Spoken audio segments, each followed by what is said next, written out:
السلام علیکم۔ آج کے سبق میں انشاءاللہ ہم نماز کے میں جو رکوع سجود کی آیات ہیں ان کا اردو سے عربک ترجمہ سیکھیں گے۔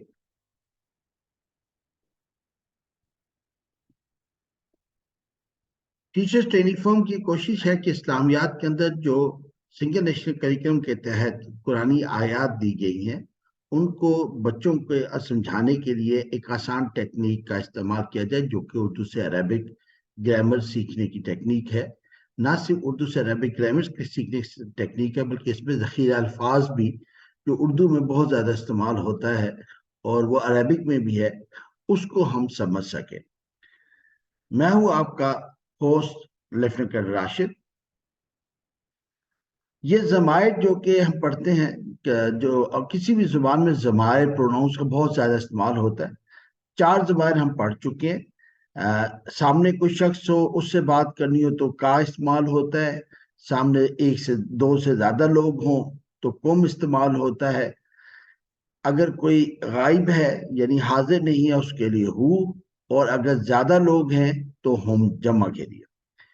اب اگر میں نے اپنے متعلق بات کرنی ہے اور میں کوئی بات کر رہا ہوں تو میں کی ضمیر یا استعمال ہوتی ہے، اور ہم سب باجماعت اگر ہم کوئی دعا مانگتے ہیں تو ہم اس میں نا کا استعمال کرتے ہیں۔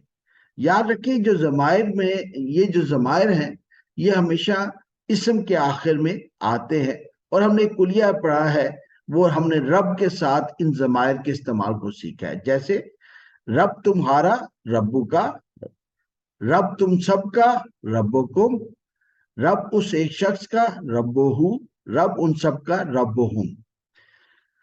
آج ہم انشاءاللہ 2 ضمائر اور بھی سیکھیں گے، اور یہ 6 ضمائر ہو جائیں گے کل، اور یہ بہت زیادہ قرآن میں استعمال ہوتے ہیں۔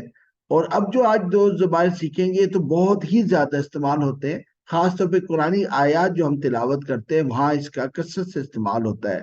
مثلا ربی، رب میرا، اور ربنا، رب ہم سب کا، ربی رب میرا، ربنا رب ہم سب کا۔ سبحان ہم پہلے پڑھ چکے ہیں، اردو عربی ایک جیسا لفظ ہے، ربی ایک جیسا ہے، میرا میں، رب میرا، ربی۔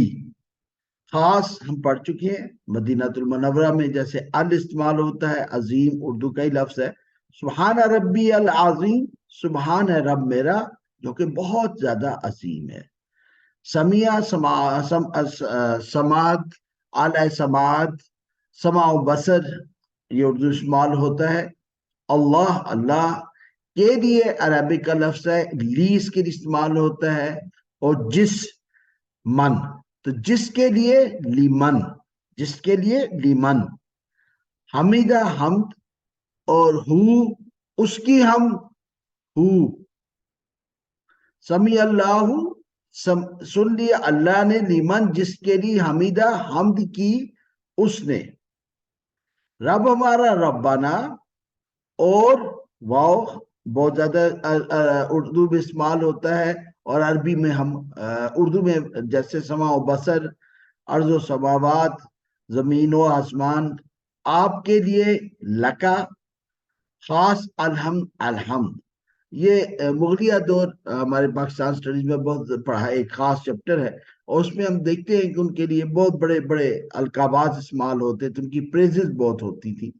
تو جو بھی بڑے لوگ ہوتے ہیں ان کی تعریف ہوتی ہے، لیکن سب سے خوبصورت تعریف جو ہے وہ اللہ سبحانہ و تعالیٰ کی ہے، جو کہ الصمد ہے۔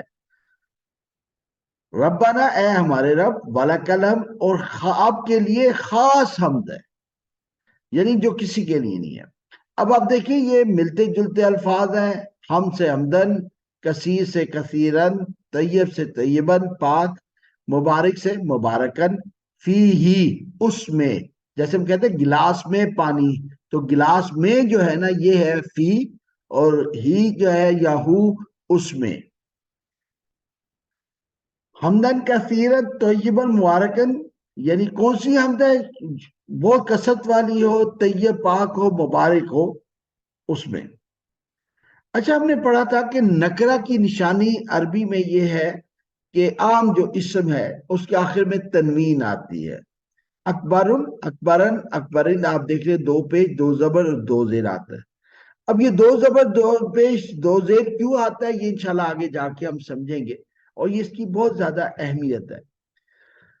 اسی طرح ہم دیکھ رہے ہیں حمدن میں اگین دو زبر دو زیر، کثیرن، طیبن، مبارکن. ہم دیکھ رہے ہیں کہ اس کی تینوں حالتیں ہیں، دو پیش دو زبر اور دو زیر، اور یہ ہمیشہ آخر میں آتی ہے، اور تنوین نشانی ہے نکرہ کی. اسی کو اگر معرفہ کرنا ہو تو ہمارا کلیہ سمپل سا ہے کہ ہم تنوین ہٹا دیتے ہیں اور اس کی ایک حرکت رہ جاتی ہے اور ال لگ جاتا ہے، جیسے اکبرن سے الاکبرو، اکبرن سے الاکبرا، اور اکبرن سے الاکبری، یعنی ال لگ گیا اور دو زبر دو زیر یا دو پیش میں سے ایک حرکت رہ گئی. اب ہم نکرہ میں دیکھیں تو ہمیں نظر آتا ہے کہ اکبرن، حمدن، کثیرن، طیبن، مبارکن، اس میں الف کا اضافہ ہے. تو یہ بیسیکلی کوئی معنی میں فرق نہیں ڈالتا، یہ قرآن پاک میں جو عربک گرامر ہے اس کا طریقہ کار ہے کہ نکرہ تنوین ان الفاظ اسماء کے آخر میں الف آتا ہے.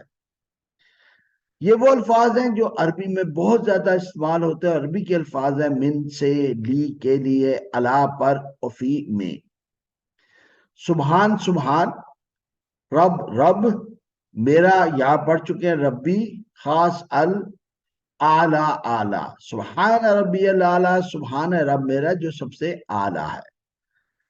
اب یہ اردو کے الفاظ ہیں، یہ غور طلب الفاظ ہیں، یعنی اردو میں بھی استعمال ہوتے ہیں لیکن ہم سوچتے ہیں جیسے واو، ال. یہ ملتے جلتے الفاظ ہیں، حمدن، کثیرن، طیبن، مبارکن، اور یہ عربک کے الفاظ ہیں. اگین یہ اردو کے الفاظ اور یہ غور طلب الفاظ. اور عربی میں اگر ہم دیکھیں تو سما، اللہ، حمد، رب، حمد بالکل ایک ہے جیسے الفاظ، زبر زیر پیش اعراب لگانے سے ہی فرق پڑا. یہ غور طلب الفاظ واو، ال، یہ ہم نے ملتے جلتے الفاظ. یہ ہمارے پیور عربک الفاظ، لی کے لیے، من جس، لیمن جس کے لیے، ہو اس، نا متکلم جمع نا ضمیر، لکا آپ کے لیے، فی ہی اس میں. اور اسی طرح یہ ہمارے پاس عربک کے الفاظ ہیں. آپ سب سے ریکویسٹ ہے کہ ٹیچر ٹریننگ فرم کے یوٹیوب چینل کو سبسکرائب کریں تاکہ آپ کو جو بھی یہ آیات کے اوپر اور مختلف ٹریننگ کے اوپر ویڈیوز آتی ہیں جس میں انشاءاللہ پیرنٹنگ کی، ٹیچرز کی ٹریننگ کی، سافٹ سکلز کی اور ISSB کی ٹریننگ کے اوپر بھی ویڈیوز شامل کی جاتی ہیں، وہ آپ کو بر وقت اپڈیٹڈ آپ کو انفارمیشن بھی آ جائے اور آپ کے ساتھ شیئر بھی ہو سکے. جزاک اللہ. السلام علیکم ورحمۃ اللہ وبرکاتہ.